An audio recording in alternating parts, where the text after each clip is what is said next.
Bonjour et bienvenue à ce podcast fingraphs.com sur Dukascopy TV. Aujourd'hui, nous allons parler de l'environnement multi-asset et nous allons spécifiquement regarder le S&P 500, l'euro US dollar, les Treasury bonds américains et l'or. Pour ce faire, nous allons utiliser notre plateforme fingraphs.com et ici une mosaïque qui combine les instruments qu'on vient de mentionner.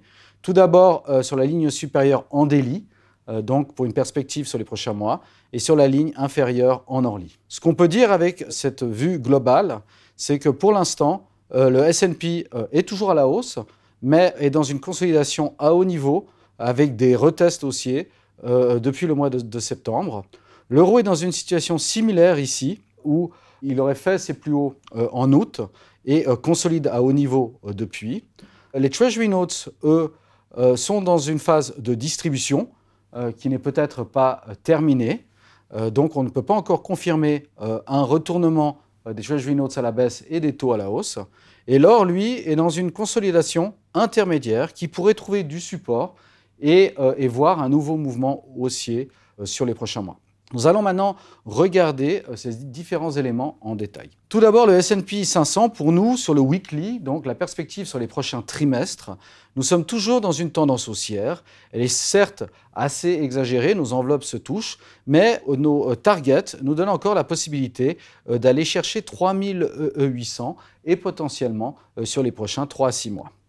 Notre indice de risque était suracheté au mois de mars, mais a depuis bien baissé, avait ensuite bien baissé et s'est depuis repositionné à la hausse. Il n'est pas encore suracheté pour l'instant, ce qui laisse de la place pour une montée encore sur les prochains mois. Si on regarde le daily, on voit effectivement une consolidation à haut niveau ici.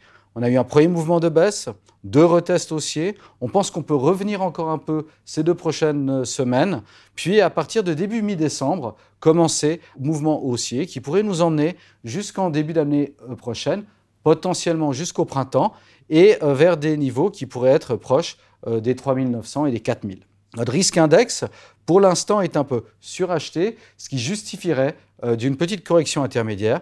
Et on pense qu'elle serait effectivement une opportunité de pouvoir racheter ce marché. Maintenant, si on regarde le hourly, on a fait un spike sur l'annonce du vaccin de Pfizer et de BioNTech. Et depuis, on consolide à haut niveau.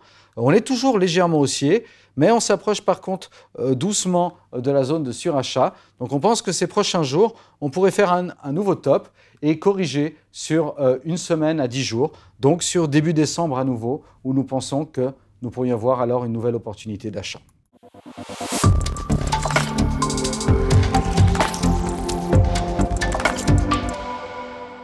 Sur l'euro-dollar, le graphique weekly est un peu différent puisqu'il a corrigé entre début 2018 et mars cette année, d'ailleurs avec nombreux autres thèmes cycliques. Et on peut voir que depuis, il a accéléré à la hausse, aussi avec de nombreux facteurs cycliques. Pensez aux matières premières, pensez à la Chine, aux pays émergents. Et pour l'instant, il est très loin d'être suracheté. On pense que sur les prochains trimestres, on pourrait atteindre des niveaux entre 1,27 et 34 sur l'euro-dollar, c'est-à-dire repasser au-dessus des plus hauts de 2018, ce que certains éléments cycliques ont déjà fait, et notamment la Chine. Ce qu'on peut voir à plus court terme en daily ici, c'est qu'on est effectivement dans une consolidation à haut niveau, que la tendance haussière n'est pas finie, mais que l'on pourrait voir, selon nous, encore un dip sur les 1 à 2 prochaines semaines, qui pourrait d'ailleurs ne pas être trop profond, mais aller rechercher les supports qu'on a vus ces derniers mois autour de 1,16. En hourly ici, comme sur le S&P, on est toujours légèrement haussier ici, mais on est dans une consolidation à haut niveau. On s'approche aussi de la zone de surachat. Donc on pense aussi qu'ici, sur les prochains jours, on pourrait voir un nouveau top et une période de consolidation d'une semaine à 10 jours qui pourrait nous ramener vers le bas de l'enveloppe à 1,17, voire à 1,16, comme on le disait ici. Sur les Treasury Notes, donc l'inverse des yields et des taux, on pense qu'on est toujours à la hausse ici sur le graphique à long terme. On est certes dans une zone où on est encore en surachat, et on est en surachat depuis l'été, mais doucement, les prix ont commencé à baisser, et à un certain moment, sur les 1 à 2 prochains mois, on pense qu'on pourrait voir la tendance haussière se repositionner à la hausse pour aller chercher des nouveaux plus hauts, peut-être vers fin Q1 peut-être vers le printemps. Donc ici, effectivement, on est dans une zone où on consolide à haut niveau. C'est peut-être un retournement, donc une distribution, ou alors juste une consolidation pour aller chercher plus haut. Ce qu'on peut dire pour l'instant, c'est qu'on n'a pas pu aller casser sous nos supports correctifs ici, qui sont quand même un peu plus bas, et que donc on ne peut pas confirmer un retournement séculaire à la baisse des Treasuries, ou alors un retournement séculaire des taux à la hausse. On peut voir qu'on a fait un plus bas intermédiaire ici il y a quelques semaines. On rebondit, on pense qu'on peut rebondir encore un petit peu, aller peut-être se retasser sur la fin de l'année, mais sans forcément faire de nouveaux plus bas ou des niveaux beaucoup plus bas. Et puis ensuite, à partir de la fin de l'année, graduellement se repositionner à la hausse. Et on peut voir ici sur le Orly, on est effectivement dans un rebond.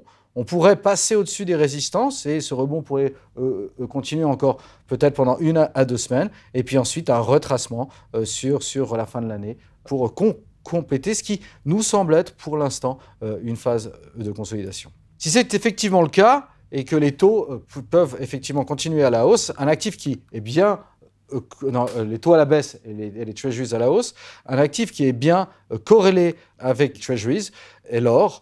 Et l'or, pour nous, est toujours dans une tendance haussière ici. Il a fait certes un top intermédiaire important cet été. Depuis, il est en retracement. Il avait atteint nos impulsifs à la hausse. Mais on peut calculer nos impulsifs 2 qui sont nos targets les plus agressifs. Il nous emmène entre 2002 et 2004 sur les prochains trimestres. Et pour l'instant, notre indice de risque n'est pas encore en zone de surachat. Donc on pense qu'il y a encore de la place, peut-être jusqu'au printemps, pour aller chercher des nouveaux plus hauts sur l'or. Pour l'instant, on est dans une consolidation à haut niveau qui dure maintenant depuis début août et qui s'approche de nos supports en correctif. On pense que ceux-ci tiendront. Ces supports sont aux alentours des 1800. On s'en approche actuellement et on pense qu'on devrait petit à petit se stabiliser sur les 2 prochaines semaines pour graduellement reprendre le chemin de la hausse en décembre et pour aller attaquer plus haut au printemps. À plus court terme, on est toujours dans une tendance baissière. On pense qu'elle n'est pas tout à fait terminée. Elle pourrait encore durer quelques jours, voire une semaine, et nous emmener effectivement sous les 1800 et potentiellement vers 1794, 1790. Donc il y a encore un petit peu de patience à avoir avant de pouvoir acheter ce creux, mais on pense que ce creux pourrait nous mettre dans une situation de buy the dips à moyen terme pour aller rechercher la tendance à long terme à la hausse sur le printemps. En vous remerciant pour votre attention, je vous souhaite une bonne semaine de trading.